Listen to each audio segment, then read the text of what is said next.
Bonjour à tous, j'espère que vous allez bien. Donc aujourd'hui on va parler cristaux, pierres précieuses, gemmes dans le domaine de la magie. Et pour ça, pour s'y aider, on va voir ensemble le livre de Ariel Ashwood, La lithothérapie des sorcières.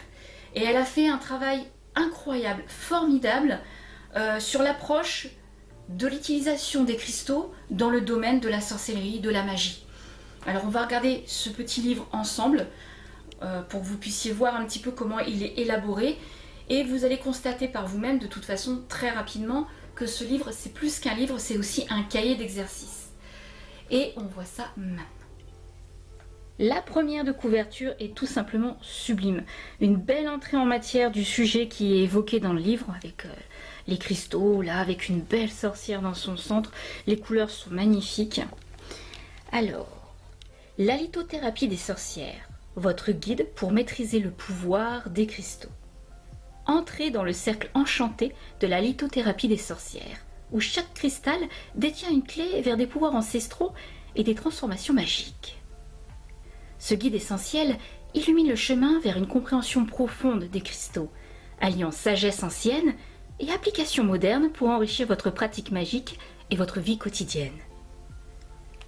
Au cœur de ce voyage, vous découvrirez les bases de la lithothérapie, choisissez et connectez-vous avec vos cristaux, des histoires inspirantes, explorez les légendes des sorcières célèbres et leurs liens avec les cristaux, une magie tangible, intégrez les cristaux dans vos rituels pour protection, amour et pouvoir.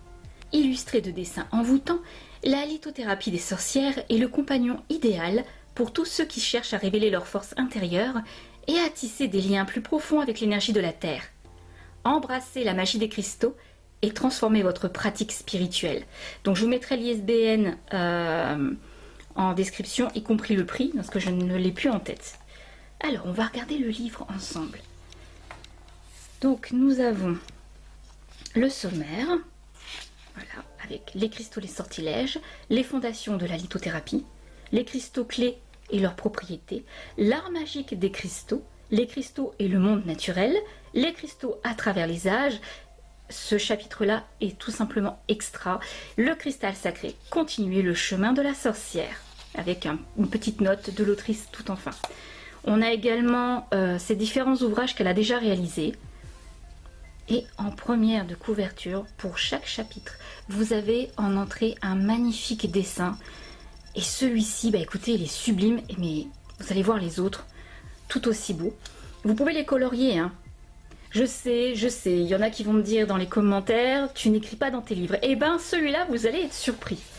Voilà, donc ça commence avec une introduction qui fait un historique condensé de la lithothérapie, comme je vous l'avais dit en intro de la vidéo.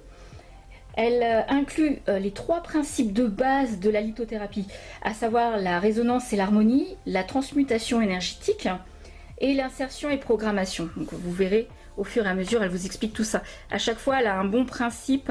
Elle vous dit ce qu'elle inclut dans les sous-chapitres et ensuite elle vous les développe.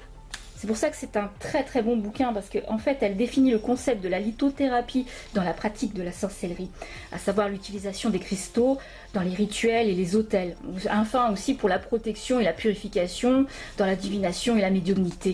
Donc elle aborde tout ça rien que dans son introduction, ça fait quelques pages, vous voyez à quel point c'est condensé. Hop, je vais enlever mes notes. Voilà. Donc dans une première de couve, ce que je vous conseille de faire, c'est de ne pas prendre de feutre, parce que si j'ai commencé par prendre des feutres pour faire des annotations, et ça traverse. Prenez des crayons de couleur. Voilà, comme je vous disais, pour l'entrée du chapitre, c'est magnifique. Coloriez si vous avez envie, parce que c'est pas vraiment un livre, c'est un fascicule d'exercice. C'est un petit cahier d'exercice très sympa, pourquoi pas pour l'été là. Alors, dans le chapitre 1, qui est la fondation de la lithothérapie, elle dépose la manière, de manière concise et sans fioriture, en quoi ça consiste. C'est facile d'accès, à lire. Bon, vous voyez mes petites annotations. rien de très transcendant, mis à part que vous pouvez, pour quelqu'un qui débute en tout cas, faire ressortir les mots-clés, d'accord, comme par exemple choisir ces pierres. La programmation des intentions sera votre outil pour insuffler à ces pierres le pouvoir de manifester vos désirs les plus profonds. Vous voyez, par exemple pour les cristaux et corps énergétiques, physique rencontre le spirituel. Voilà, vous avez vos mots-clés, c'est plus facile après de vous y retrouver. En tout cas, voilà, je vous donne le petit truc si ça peut vous intéresser. Voilà, donc ça se présente vraiment super bien. L'intuition vous guide, pratique dans le choix des pierres. Le cœur du choix de vos pierres réside dans la danse entre votre intuition et les connaissances pratiques acquises. Laissez votre main se déplacer au-dessus des cristaux, sentez leur appel, écoutez la chanson qu'ils chantent pour vous. Ça, c'est un élément important lorsque vous allez dans une boutique qui propose des cristaux, d'entendre l'appel du cristal. D'accord? Par exemple, là j'ai une pyrite. Vous passez vos mains sur le dessus. Voilà. Vous attendez de ressentir quelque chose. La pierre doit se connecter avec vous. Si la pierre ne se connecte pas, si vous ressentez rien lorsque vous la touchez, c'est qu'elle n'est pas faite pour vous. Vous voyez? Elle ne vous appelle pas. Par contre, quand vous tenez un cristal dans votre main, que vous devez ressentir et capter ces énergies. Quand vous les captez, c'est que la pierre elle est faite pour vous. Bon, ça j'ai pris une pyrite au hasard. La programmation des intentions, très important aussi. Et comme vous pouvez le constater, c'est très concis. Il n'y a pas de fioriture. Vraiment, elle ne se disperse pas dans un tas de blabla. Elle va droit au but et vraiment, c'est l'idéal. Donc là, on a les cristaux et le corps énergétique. Donc avec les chakras et les cristaux correspondants. Donc par exemple pour le chakra racine, Muladhara, le jaspe rouge, ancrage et sécurité. Pour le chakra sacré, Vasisthana, la cornaline, créativité et émotion. Pour le plexus solaire, Manipura, la citrine, pouvoir personnel et confiance. Pour le cœur, Anahata, le quartz rose, amour et guérison. Pour le chakra gorge, Vishuddha, la calcédoine bleue, pour la communication et l'expression. Le troisième œil, Ajna, l'améthyste, intuition et clairvoyance. Pour le chakra couronne, Sahasrara, le cristal de roche, spiritualité et connexion universelle. Vous voyez, elle fait vraiment dans la base. Elle ne fait pas de tout un tas de blabla autour. C'est très pratique. Les auras et purification énergétique avec les cristaux. Les cristaux, par leur pureté et leur force vibratoire, peuvent nettoyer l'aura, dissipant les énergies stagnantes ou négatives qui peuvent s'y attacher. Donc il y a vraiment de très très bonnes choses dans ce tout petit bouquin très compact qui vous donne vraiment les bases. Par exemple, très important aussi le nettoyage, rechargement et déchargement des pierres. Elle va à l'essentiel. Il en va de même pour les pierres qui sont sensibles au soleil et à la lune et les cristomètres. Donc les cristomètres, c'est placer les pierres à nettoyer près d'un cristal de roche excusez-moi, ou d'une améthyste géante, permettant à leur énergie dominante de recharger les autres. Alors qu'est-ce qu'ils appellent des cristomètres? Ce sont des cristaux, par exemple, je vous en ai sorti une petite géode, hein, toute petite. En fait, vous mettez vos cristaux ici et ça se recharge, d'accord? Ou vous avez la méthode, je vous en montre une autre, donc qui est en cristal de roche, qui est un peu plus costaud, hein. Vous placez vos cristaux sur le dessus, voilà. Et ça va se recharger. Parce qu'il y a certains cristaux que vous ne pouvez pas tremper dans l'eau, par exemple, ou vous ne pouvez pas recharger de manière naturelle par le soleil ou la lune. Donc effectivement, les cristomètres peuvent être utiles lorsque vous en avez déjà une belle quantité et que surtout vous avez des cristaux qui sont très fragiles, c'est l'idéal. Très important pour le déchargement, parce qu'il y en a beaucoup qui ne comprennent pas l'importance du déchargement d'une pierre. Donc le déchargement, quant à lui, est l'acte de libérer les cristaux des énergies qu'ils ont accumulées dans leur rôle de soutien et de guérison. Ce processus peut être accompli par la visualisation, en tenant le cristal, et en imaginant les énergies inutiles s'écouler dans la terre, ou par l'utilisation de sons vibratoires, comme ceux de bols chantants, pour briser et dissiper les accumulations énergétiques.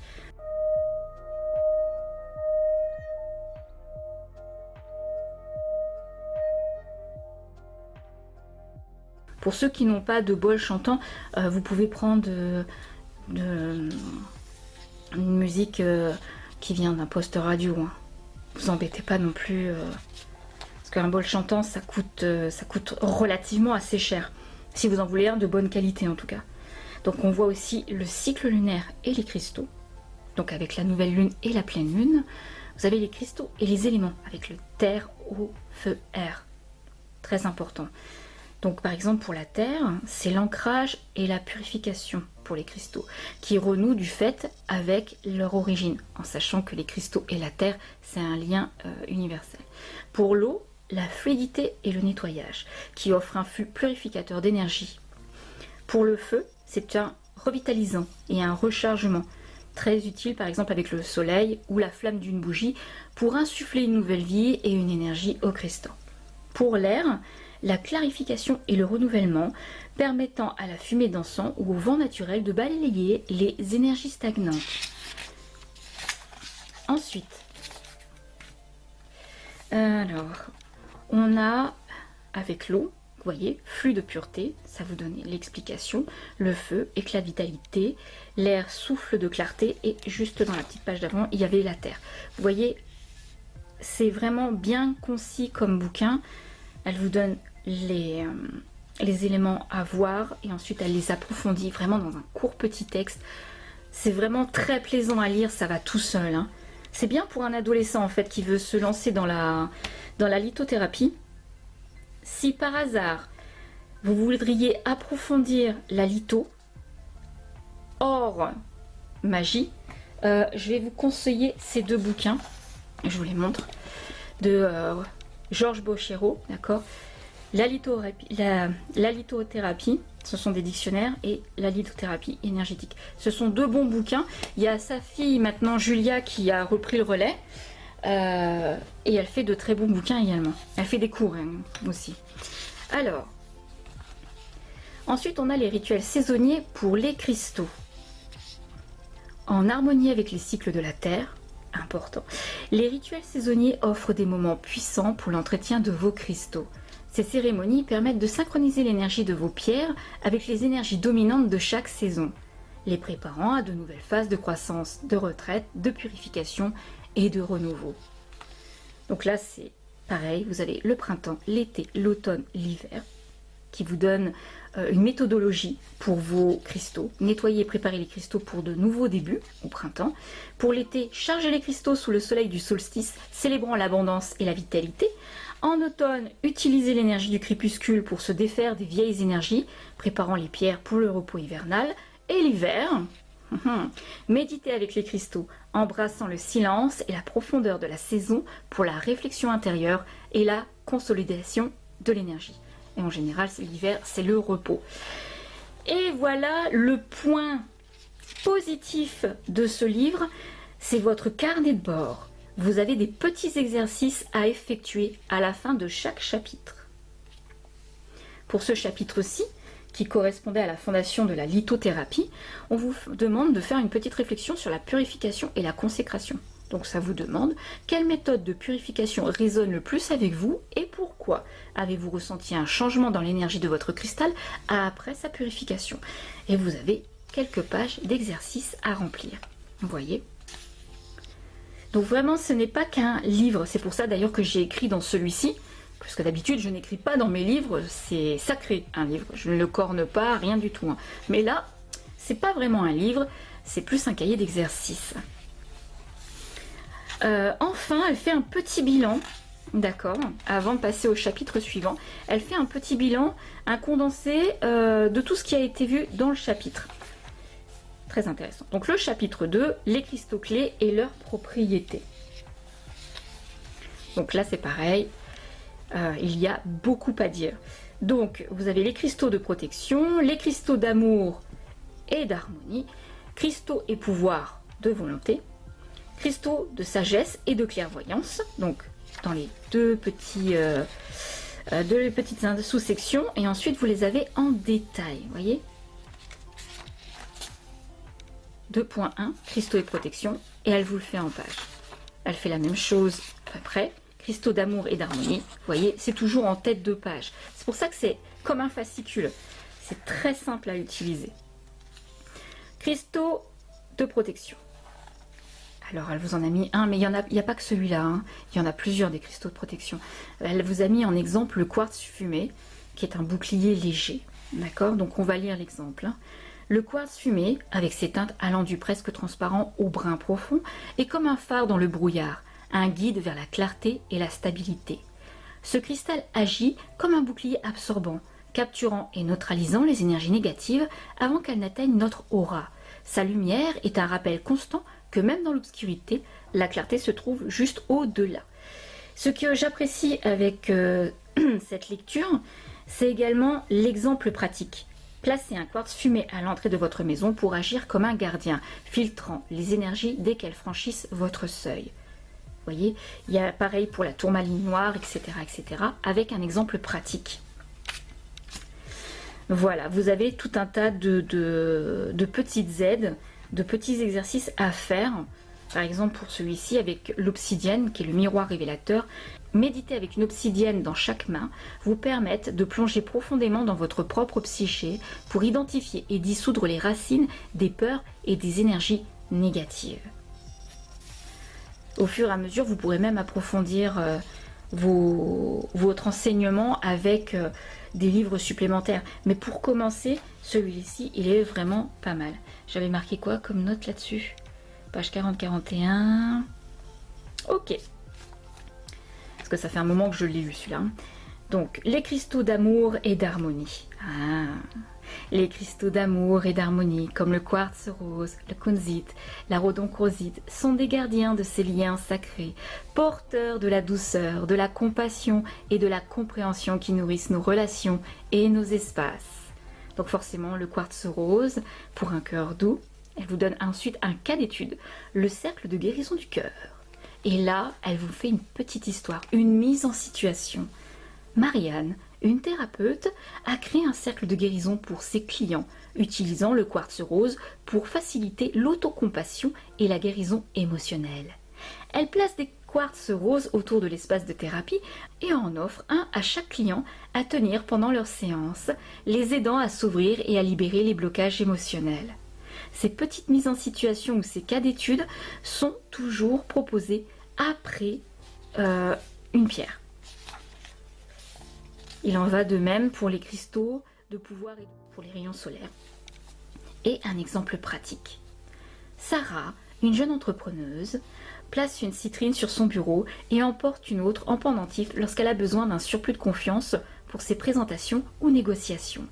La présence de la citrine l'aide à maintenir une attitude positive et déterminée, attirant succès et prospérité dans son entreprise. Ce petit bouquin-là, vous allez adorer.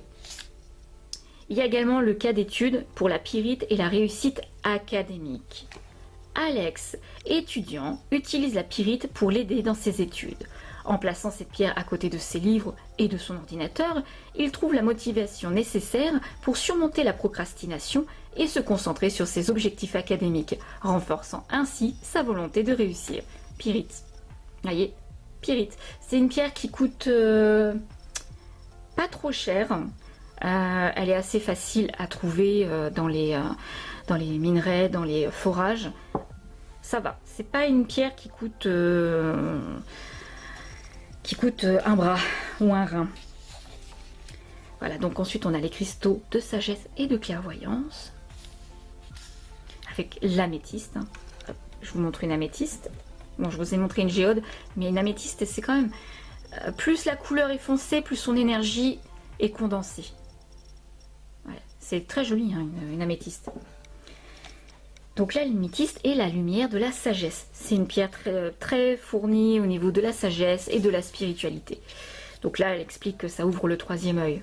C'est pas totalement la seule chose que cette pierre fait, d'accord? Il faut aller un petit peu plus loin. Mais pour commencer, ce livre-là est très très bien.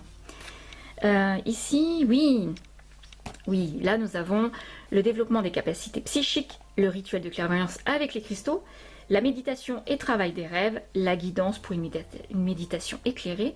Et là, nous avons le journal des rêves enchantés. Ce petit passage est extra, vraiment super. Elle vous donne le petit conseil d'avoir un carnet de notes pour pouvoir écrire vos rêves avec l'aide des cristaux, comme par exemple la sodalite. Voilà, pour vraiment donner une clarté à vos rêves. Et si vous notez vos rêves dans un petit calepin, essayez d'avoir ce type de livre. Le dictionnaire des rêves, ça peut un petit peu vous indiquer au niveau de la symbolisme et interpréter vos rêves. C'est pas mal ce type de livre. Voilà, donc ça c'est vraiment sympa. Une fois de plus, vous avez l'exercice qui est proposé sur le chapitre, d'accord, avec l'exercice pratique, connexion avec les cristaux de sagesse et de clairvoyance, avec l'améthyste, la lapis lazuli, la sodalite. Ça vaut vraiment le coup. Hein. Et bien sûr, à chaque fois, le bilan pour vous donner un petit résumé de tout ce que vous avez vu. Le chapitre 3, l'art magique des cristaux. Regardez-moi ça, si ces dessins sont pas magnifiques. On peut vraiment les colorier. Ne prenez pas de feutre, hein, je le répète, hein, vous allez avoir des surprises sinon. Donc nous verrons rituels et cérémonies, grille des cristaux, pratiques quotidiennes, espace sacré. Et ça commence. Ce sous-chapitre dévoile comment infuser chaque moment, du lever du soleil à son coucher, de la magie cristalline, transformant le quotidien en une œuvre d'art vivante. Et c'est un peu ce que vous voyez au niveau des routines à faire. Voilà, la magie lunaire et cristaux. Ensuite, vous avez le sabbat, enfin les sabbats et les cristaux. Les cristaux dans les célébrations des sabbats. Chaque sabbat résonne avec des thèmes spécifiques, des énergies et des symboles, et certains cristaux peuvent amplifier ces résonances, aidant à ancrer les leçons et les bénédictions de chaque saison dans notre pratique spirituelle. Donc vous avez Imbolc, vous verrez Beltane, vous verrez également les équinoxes d'automne, le rituel de Mabon, avec un cas d'étude extra. Oui. Donc là, on rentre dans une phase plutôt liée au surnaturel. Divination et communication avec les défunts. De la divination à la communication, où les cristaux deviennent des instruments de clairvoyance, de guidance et de dialogue avec les royaumes au-delà du voile. Alors ça, magique. Tout simplement magique. Par exemple, le tarot et les runes, anciens systèmes symboliques de connaissance et de divination, peuvent être enrichis par l'harmonie vibratoire des cristaux, qui amplifie l'intuition et clarifie les messages reçus. Donc on a le tarot et le quartz clair, avec un exemple de synchronicité. Vous avez ça à chaque fois. Exemple de connexion, consécration de la boule de cristal. Bon, ça, je pense que j'ai pas besoin de vous en montrer une, hein. C'est classique, hein. C'est une boule. Hein. Voilà. Communiquer avec les guides spirituels via les cristaux, donc avec le lapis lazuli pour la médiumnité, avec un exemple. Et à nouveau, vous avez ce petit bilan. Et, enfin, non, là je vais trop vite, c'est pas le bilan. Si, c'est le bilan? Non, non, c'est bien ça. C'est-à-dire qu'ensuite, vous avez votre exercice à faire. Et vous avez le bilan en fin de page, qui est un petit peu plus long, celui-ci. Et séparé en deux. Chapitre 4, les cristaux et le monde naturel. Nous entrons dans le cercle sacré où les cristaux et le monde naturel se rencontrent. Ça va intéresser beaucoup de personnes qui aiment avoir un lien avec la faune et la flore et les cristaux. Donc on a les cristaux et les éléments. Les cristaux dans les espaces verts, les cristaux et les animaux. Voilà. Et ça, c'est élaboré ici. Ok. Donc, harmoniser nos vies et notre pratique magique avec les éléments à travers le pouvoir des cristaux. Ça, c'est une partie très sympathique aussi. Je dirais peut-être un tout petit peu plus complexe. De toute façon, c'est ça le principe de ce livre. C'est qu'au fur et à mesure, les exercices qui vous sont demandés, que vous allez opérer avec votre pratique magique, devient un petit peu plus... un peu plus difficile au fur et à mesure que vous passez les chapitres. Hein. Chaque chapitre, en fait, vous fait passer un niveau supplémentaire avec l'utilisation des cristaux. Donc les cristaux dans les espaces verts, pont entre le cœur de la terre et le souffle de la vie, enrichissant la nature de leurs vibrations curatives. Donc l'harmonisation des jardins et des plantes avec les cristaux. En exemple, vous avez le quartz clair et croissance des plantes. Et un exemple de symbiose. Je vous le lis. Hein. Léa, passionnée de jardinage, a disposé des quartz clairs autour de son potager. Elle a remarqué une amélioration notable de la vigueur de ses légumes et de ses herbes, attribuant ce succès à la présence bénéfique de ces gardiens cristallins qui semblent chanter en harmonie avec la vie qui les entoure. C'est très sympathique. Vraiment, Ariel a fait un bouquin extraordinaire, très ludique. Les cristaux, les animaux.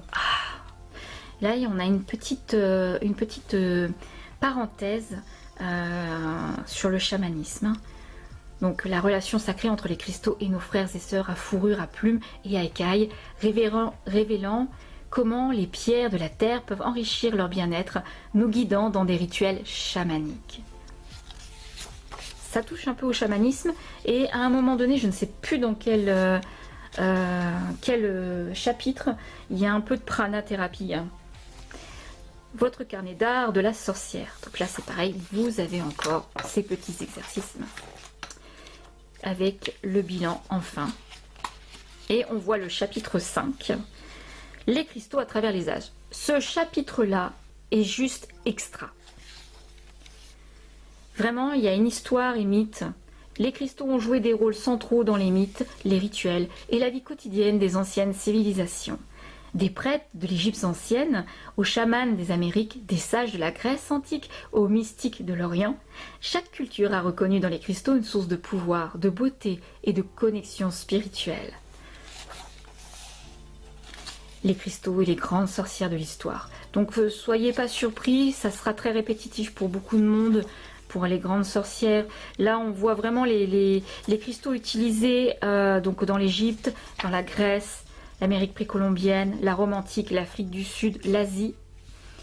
Et on a mythes et légendes autour des cristaux les plus célèbres.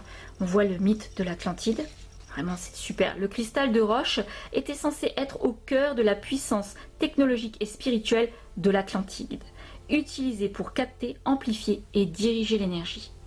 Mais il n'y a pas que l'Atlantide. Hein. Il me semble que les Égyptiens avaient adapté celle-là aussi. On voit le saphir et la protection divine. Dans la chrétienté médiévale, le saphir était révéré comme la pierre des pierres, symbolisant la pureté, la sagesse et la protection divine. Il était souvent porté par les rois et les ecclésiastiques comme un bouclier contre le mal et la preuve de la bénédiction divine. Saphir. Je vous l'ai ressorti exprès pour cette vidéo, ma bague de fiançailles que j'ai eu beaucoup de mal à remettre. Et c'est un saphir. Je ne sais pas si ça se voit. Je ne sais même pas si je serais capable de retirer la pierre. Pas la pierre, mais la bague. Parce que ça fait très très longtemps, ça fait plus d'une vingtaine d'années. Donc voilà. Donc voilà, les saphirs en bijoux, de toute façon, c'est une pierre précieuse. Donc vous avez le diamant, le rubis, l'émeraude, le quartz rose. Voilà, ce sont des pierres très fortes, très puissantes. Le diamant, hein, bien évidemment. Cristaux oubliés et rares. Alors ce petit passage-là est pas mal, parce que c'est vrai que ce sont des pierres qui est très difficile à trouver. Si c'est pour pas dire... c'est un miracle d'ailleurs de tomber dessus. En tout cas, ils sont tellement rares qu'au niveau du prix, c'est inabordable. Comment et où trouver des cristaux rares? Il faut y aller. Hein. Donc, vous avez des communautés en ligne. Vous avez geoforum.fr. Geoforum.fr. Géo comme géo et forum comme forum. Hein, tout attaché. Voilà. Là-bas, vous pouvez avoir des discussions sur les pierres très intéressantes. La puissance cachée des cristaux oubliés. Voilà, avec la découverte personnelle. L'unicité et les connexions. Guérison et transformation, ce passage-là est très important et d'ailleurs ça concerne bien la lithothérapie comme la gémothérapie. Les cristaux et les grandes sorcières de l'histoire. Ça peut paraître un peu rébarbatif pour ceux qui connaissent bien le monde des sorcières. Hein. Donc par exemple Hécate le Béryl, Morgane la Fée, bien sûr, Circé, Freya, Jeanne d'Arc. Alors là, je vais faire appel à la connaissance de mes followers. Voilà, je vais vous lire et vous allez me dire ce que vous en pensez. Bien que Jeanne d'Arc ne soit pas traditionnellement considérée comme une sorcière dans l'histoire, ses visions et sa communication avec les voix des saints l'ont placée dans un cadre de mysticisme et de pouvoir spirituel qui a souvent été interprété à travers un prisme magique. Des récits moins connus évoquent son utilisation du quartz clair pour faciliter ses visions et ses communications avec le divin. Avant de partir au combat, Jeanne aurait tenu un petit quartz clair, le considérant comme une source de force divine et de clarté de vision, l'aidant à rester concentrée et guidée par ses saints patrons. Dites-moi, est-ce que quelqu'un a déjà entendu parler de cette histoire ? Concernant Jeanne, elle vient de Domrémy, donc qui est située dans les Vosges. Trouver un quartz clair, bon, c'est tout à fait plausible, hein. Mais connaissant Jeanne, on savait qu'elle était, enfin maintenant, en tout cas les scientifiques se sont tous accordés pour dire qu'elle avait, du moins qu'elle souffrait d'une épilepsie temporale, donc ce qui expliquait ses hallucinations et ses visions, un petit peu comme le prophète Mohammed, hein, à savoir si même cet homme-là a vraiment existé. Honnêtement, je ne sais pas, je suis restée dubitative devant ce petit passage, donc dans les commentaires, dites-moi si vous avez déjà entendu parler de cette histoire. J'aimerais savoir parce que j'ai cherché sur Google et je n'ai absolument rien trouvé sur ce sujet. Donc n'hésitez pas à me dire si vous êtes au courant et de me filer des liens parce que là, moi je suis restée comme deux ronds de flanc devant le bouquin. Les cristaux dans les grimoires anciens, donc ça c'est pareil, c'est très intéressant. La transformation et la connexion avec le cosmos. Top. En nouveau, on a ce petit exercice en fin avec le bilan et on finit avec ceci. Donc là c'est plus comment dire, c'est une répétition de tout ce que vous avez vu dans le livre. Ça n'apporte pas grand chose, c'est vraiment un petit message qu'elle laisse à la fin de son livre. Vous voyez, elle le signe comme chère lectrice, hein. C'est pareil, c'est un message pour vous. C'est plutôt intime comme message et surtout c'est sa manière d'aborder tout au long du livre, sa manière d'aborder l'écrit. Elle a un cumul d'idées qui s'ouvre toujours sur une introspection, en tout cas pour vous lecteurs, qui est vraiment très intéressant. Donc ça à la fin pour vous ça va vous sembler un peu répétitif mais c'est tellement bien écrit, elle l'écrit avec poésie, avec symbolisme, c'est vraiment très beau, ça va sûrement beaucoup plaire à la communauté de ceux qui aiment les outils magiques dans ce type là. En tout cas c'est un très bon livre, je le conseille aux mamans qui voudraient faire un cadeau à leur fille ou leur fils qui veulent apprendre la magie des cristaux. Ça c'est top, ou même si pour vous, si vous voulez commencer une initiation à la magie des cristaux dans les rituels, sur les autels, etc. etc. Ça c'est un très très bon bouquin. Ariel Ashwood a fait un travail formidable sur ce livre. Dans les commentaires, dites-moi quels sont les cristaux que vous utilisez le plus dans votre pratique magique et également ce que vous avez pensé du livre de Ariel Ashwood. Vous savez, votre avis m'intéresse toujours. Des fois vous puissiez apporter un plus à la communauté dans les commentaires, n'hésitez pas à le faire. Sur cela, je vous dis prenez soin de vous et à très bientôt pour une prochaine vidéo. Bye.